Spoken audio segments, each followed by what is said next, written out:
Sir तन से जुदा नेहा सिंह राठौर का भी किया जाए, सर तन से जुदा नेहा सिंह राठौर का भी किया जाए। जब शर्मिष्ठा गिरफ्तार हो सकती है तो नेहा सिंह राठौर क्यों नहीं हो सकती है? नेहा सिंह राठौर से किसी ने पूछा पोस्टल में क्या करके आई थी?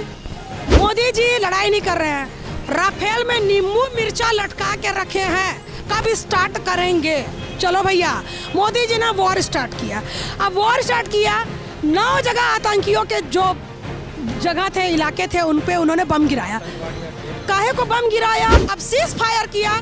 सीज फायर क्यों किया? थोड़ा और लड़ाई करना था, झगड़ा करना था। तो ये क्या है? ये देश के गद्दार लोग हैं, उपद्रवी लोग हैं, फंडिंग वाले कुत्ते हैं ये लोग। ये नेहा सिंह राठौर रहे, ये धूर्त राठी रहे, ये इतने कीड़े मकोड़ेपन आ गए हैं, ये फंडिंग वाले, नाम भी नहीं याद आते हैं हमें। 500 रुपया उनके अकाउंट में है और जिनका केस कौन लड़ता है? कपिल सिब्बल जी खड़े होते हैं। आप सोचिए, पैसा नहीं है।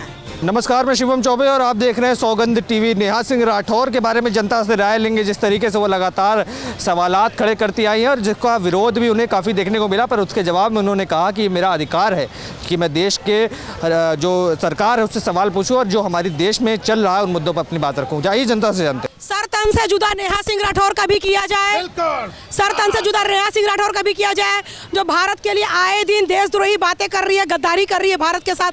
जब शर्मिष्ठा गिरफ्तार हो सकती है तो नेहा सिंह राठौर क्यों नहीं हो सकती है? तो कहती है मैं लोक गायिका हूँ, मेरा प्रश्न है करने का हक बनता है सरकार से। कुछ भी गायिका है तो कुछ भी पूछेगी। जो बात है आप क्वेश्चन पूछो, क्वेश्चन पूछने में कौन आपको मना कर रहा है? आपको कोई नहीं मना कर रहा, आप क्वेश्चन पूछिए, बिल्कुल आपको अधिकार है भारत में रह के आप क्वेश्चन पूछिए। आपसे किसी ने पूछा आप हॉस्टल में क्या करके आई थी? बिल्कुल सही बात है। नेहा सिंह राठौर से किसी ने पूछा आप हॉस्टल में क्या करके आई थी? वो तो कहती हैं कि जब भारत इतने प्रखर तरीके से पाकिस्तान को सबक सिखा रहा था, प्रधानमंत्री तो कायर थे, उन्होंने सीज फायर करा दिया। शायद वो सिंदूर का कीमत नहीं जानती। सीज फायर क्यों करा दिया? अरे यही तो है, ये सेक्युलर होते हैं और एक सेकुलर होते हैं। ये लोग पूरी तरह से सेकुलर लोग हैं, मैं सही बता रही हूँ, पूरी तरह सेकुलर है। मोदी जी लड़ाई नहीं कर रहे हैं, राफेल में नींबू मिर्चा लटका के रखे हैं, कब स्टार्ट करेंगे? चलो भैया, मोदी जी ने वॉर स्टार्ट किया। अब वॉर स्टार्ट किया, 9 जगह आतंकियों के जो जगह थे, इलाके थे, उन पे उन्होंने बम गिराया। काहे को बम गिराया? थोड़ा समय देना था, क्यों कर लिया? थोड़ा वार्ता कर लेना था, थोड़ा संधि कर लेना था, हर चीज़ से परेशानी। अब सीज फायर किया। सीज फायर क्यों किया? थोड़ा और लड़ाई करना था, झगड़ा करना था। तो ये क्या है?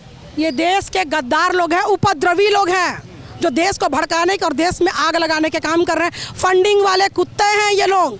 ये नेहा सिंह राठौर रहे, ये धूर्त राठी रहे, चाहे XYZ कोई भी रहे, ये इतने कीड़े मकोड़ेपन आ गए हैं, ये फंडिंग वाले, नाम भी नहीं याद आते हैं हमें। तो इतने तो कह रही है कि महिलाओं के ऊपर जोर दिखता है, 400 सीटें नहीं आ पाई, मेरे पर 400 FIR करा दी मोदी जी ने। हम महिलाएं तो मोदी जी के राज में ही सेफ है भैया। वो अकेली महिला है जो सेफ नहीं है बोल रही है, जिनका केस, जिसके पास 500 रुपया है ना, 500 रुपया उनके अकाउंट में है, और जिनका केस कौन लड़ता है? कपिल सिब्बल जी खड़े होते हैं। आप सोचिए, पैसा नहीं है, 500 तबले वाले को देने तो नहीं, पैसा नहीं है, बताइए, और कपिल सिब्बल के पास जाती है और उनका केस लड़ती है। सोच लीजिए, आगे तो मैं बोलना नहीं चाहूँगी। जिस तरीके से देख सकते हैं साफ तौर पर लोगों की क्या राय है नेहा सिंह राठौर के बारे में, और तमाम जो विषय नेहा सिंह राठौर उठाती आ रही थी लगातार सीज फायर के समय से, कहीं ना कहीं जनता का आक्रोश साफ तौर पर नजर आता है। और लोग कहते हैं कि ये लोग सीधे तौर पर फंडिंग के तौर पर काम करते हैं, जहां विपक्षी पार्टियां इन्हें फंड करती हैं और ये उनके मुँह ज़ुबानी रटते जाते हैं। आपके क्या विचार है कमेंट्स में लिख डालिए और तमाम ऐसी खबरों के लिए बने रहें। देखते रहें सौगंध टीवी। धन्यवाद। आप देख रहे हैं सौगंध टीवी, सौगंध वतन की।